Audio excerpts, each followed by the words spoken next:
នៅក្នុងអត្ថបទមុនដែលយើងបានផុសយើងបាននិយាយអំពីការនាំចេញទំនិញរបស់អឺរ៉ុបទៅកាន់អាមេរិកឥឡូវមកមើលតារាងនេះយើងអាចឃើញពីទំនិញនាំចេញចម្បងចំនួន3ប្រភេទគឺទី1ឱសថទី2គ្រឿងចក្រឧស្សាហកម្មនិងទី3រថយន្តនិងគ្រឿងបន្លាស់ចំណុចដែលគួរឲ្យចាប់អារម្មណ៍នៅទីនេះគឺ Trump បានកំណត់គោលដៅទាំងទំនិញឱសថនិងរថយន្តដោយផែនការពន្ធខុសៗគ្នាមិនថាមកពីប្រទេសណាក៏ដោយចំពោះទំនិញឱសថវិញគាត់ទាមទារឲ្យក្រុមហ៊ុនផលិតថ្នាំកាត់តម្លៃចុះត្រឹមចន្លោះពី30ទៅ80%ស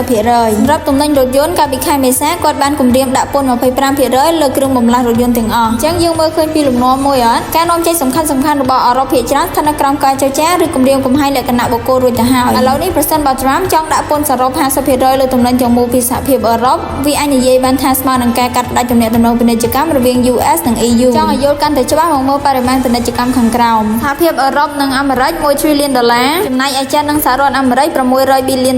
ការចាប់ផ្ដើមសង្គ្រាមពាណិជ្ជកម្មជាមួយអឺរ៉ុបនឹងមានផលប៉ះពាល់ធំជាង2ដងបើធៀបជាមួយនឹងសង្គ្រាមពាណិជ្ជកម្មជាមួយចិនដល់ឆ្នាំនឹងធ្វើដល់កម្រិតនោះមែនទេប្រហែលដែរប៉ុន្តែយើងអាចដឹងដូចម្ដេចថាគាត់ពិតជាធ្វើអញ្ចឹងមែនវិធីដែលខ្ញុំប្រើដើម្បីមើលគឺការសង្កេតទីផ្សារប្រសិនបើផលប៉ះពាល់ដែលអាចកើតមានធំជាងពន្ធលើចិន2ដងយើងគួរតែឃើញប្រតិកម្មយ៉ាងខ្លាំងនៅក្នុងទីផ្សាររដៀងទៅនឹងអ្វីដែលបានកើតឡើងកាលពីថ្ងៃទី2ខែមេសានៅពេលដែល Trump បានប្រកាសពន្ធសងសឹកតែប្រតិកម្មរបស់ទីផ្សារកាលពីសប្តាហ៍មុនត្រូវបានបាត់ហើយវាបានធ្លាក់ចុះបន្តិចប៉ុន្តែមិនដល់ថ្នាក់ធ្វើឲ្យមនុស្សភ័យខ្លាចនោះទេដូចនេះវាពិតជាសមហេតុផលដែលអាចសន្មតបានថា Trump ប្រហែលជាគ្រាន់តែនិយាយបំភ្លឺប៉ុណ្ណោះក្នុងអត្ថបទបន្ទាប់យើងនឹងស្វែងយល់ជាមួយគ្នាថាតើអ្វីខ្លះជាទំនិញនាំចេញចម្បងរបស់អាមេរិកទៅអឺរ៉ុប